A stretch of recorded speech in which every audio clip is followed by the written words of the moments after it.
time for the old school tip of the day. Nice. I love that.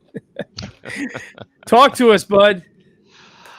Well, I think this is vital. This is important. This is what every firefighter needs to hear. Remember, only you can prevent forest fires. Thank you, Smokey. Good job, Smokey, man. You know what? I really appreciate your approach to this. You know what I mean? Everyone's trying to drop knowledge, like, you know. I don't have any. You went simple. As you know, it is time for the old school tip of the day. Okay, I got a couple of things live from Jurassic Park.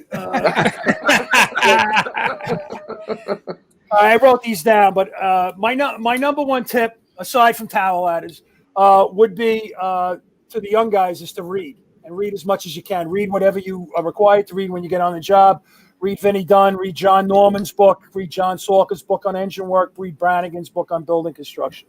To the guys outside in New York City, I would say not everything is a private dwelling. Don't forget that. Train on the thing. Don't just train on the things you do all the time, like an 1 3/4 pre-connect into the front door of a PD. Just train on the long stretches. That the guys in the city do that all the time.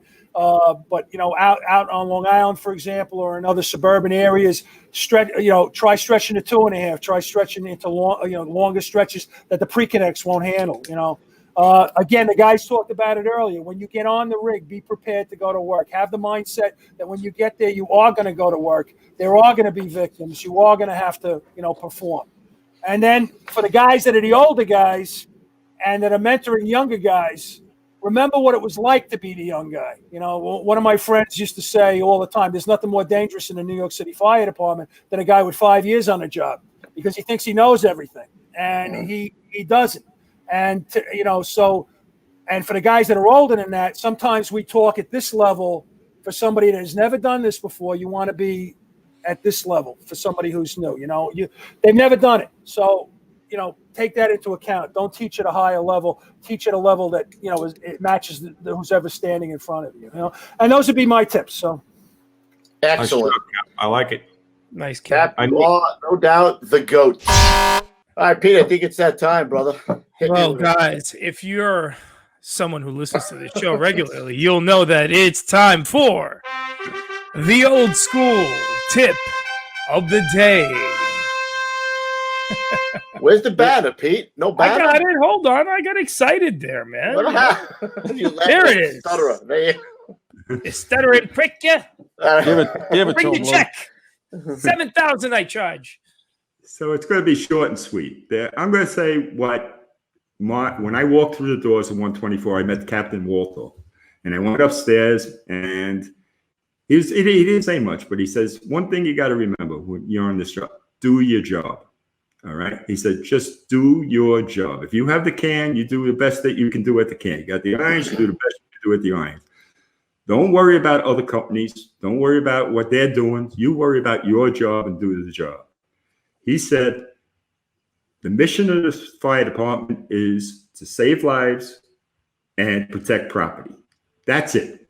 Just keep that focus and you'll be all right. I know a lot of guys nowadays, the young guys today, they're micromanaging the fire department and everything else like that. Still simple. Do your job. Yeah, man. Protect life and property, right? That's what it is. Somebody in the chat said it's don't talk in the hallway of a Super 8. He ain't lying. He ain't lying. Guys. It's about that time. It's about that time for the old school tip of the day. All right, Chief, what do you got for us? Can I say a couple different things? Absolutely. You Of can go wherever course. you like. It's your time. Any things as you want. One thing that was always kind of a thing with me is you get into a job and all you hear is like the smoke alarms going off all over the place. Guys, disable them. Even if you got to knock them off the ceiling with a hook and destroy them, shut that noise off, because you need to be able to hear if somebody's calling for help. God forbid it's one of the brothers and the pass alarm's going off or something. It was one thing that used to drive me nuts was being in the middle of a good job and all you can hear is those alarms. So get rid of that noise, however you got to do it, but get rid of that noise. You don't need that. And same thing, shut those pass alarms off out in the street, because I have personal knowledge of a case where a guy was jammed up in a building, pass alarm was going off. Nobody heard it because out on the street there were 50 other pass alarms going off. So you need to take care of that. Also, situational awareness. Don't get tunnel vision. Don't get locked in on just what you're doing or what your company's doing. Listen to that radio. Watch the conditions. Always know where that fire is and always know where it could be going next. It's not just your company you're worried about. Where are the other companies? What are they doing? Do they have your back if something goes south? You know, situational awareness, very, very important. Another thing is now in the fire service culture, they talk a lot about, you know, don't be afraid to sound a mayday, and they teach you this in the academies and all of that. And I'm all for maydays, but what I feel is being lost is the art of getting yourself out of trouble too. And we can't have a class on that right now, but I want everybody to keep in mind, there's a lot you can do to get yourself out of trouble too. Don't just bang that mayday and then, you know, hang around helpless hoping somebody's going to get to you. Try to figure out how you can get yourself out of a jam too. And the final thing I want to say, which is a little more involved, is that I do some leadership training, you know, here and there. And often some of these local fire departments around here, when they get a crop of new officers, they'll call me in to give them kind of like an introductory training to being a fire officer. And the one thing that bothers me is that a lot of guys take the job either for the wrong reason, whether you're career or volunteer, they either take it for the wrong reason or they don't really understand what responsibility they're taking onto their shoulders. And, you know, it's a job that literally puts you in a position of life and death decisions that affect not only the civilians that you're supposed to be protecting, but your own brothers and sisters.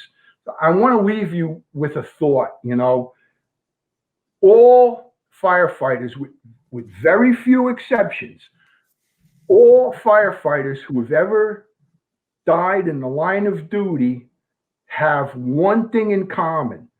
They were all under the supervision of a fire officer when they died.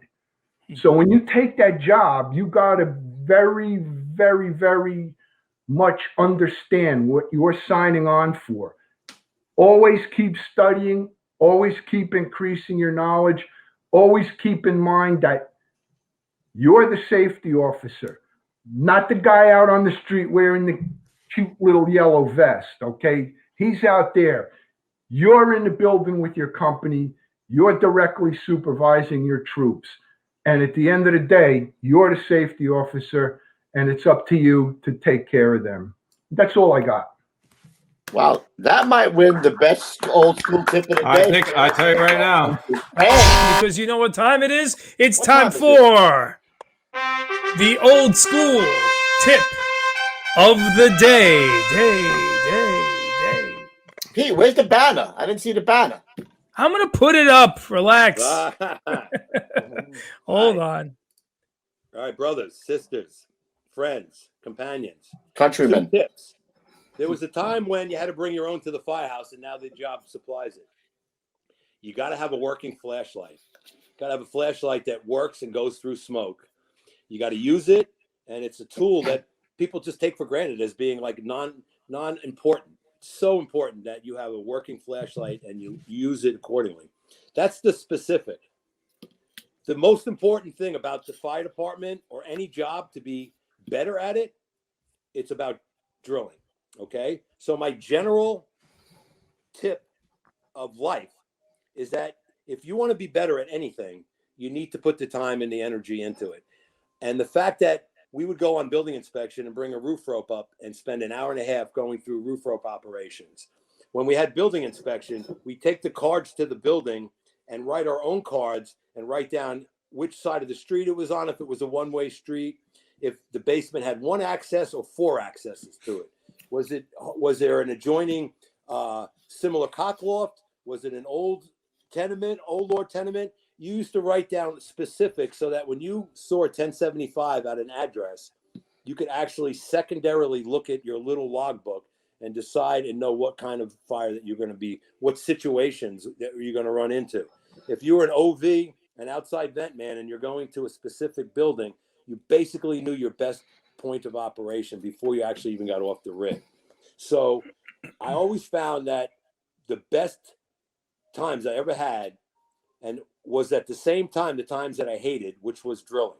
And if you could put yourself in any kind of hazardous situation and work on it and then work on it again and do it where you could do it in your sleep, you become a very efficient, a very, very talented, and a person that can actually teach somebody else in the future. So my tip of the day is drill endlessly on specifics and generalizations. And even now it's taken for granted about the flashlight. But I used to buy flashlights for like $65. And then I used to go to the scuba stores and buy the underwater flashlights. But how many times you go into a building, into an apartment, into a raging fire where all it is smoke. You can't see a foot in front of you. And if you don't have the right equipment to go that extra foot and that extra yard, well, then you're not doing your job. You're basically being inefficient. So those are my two tips. I like it, Ed. Nice. Love it. Nice.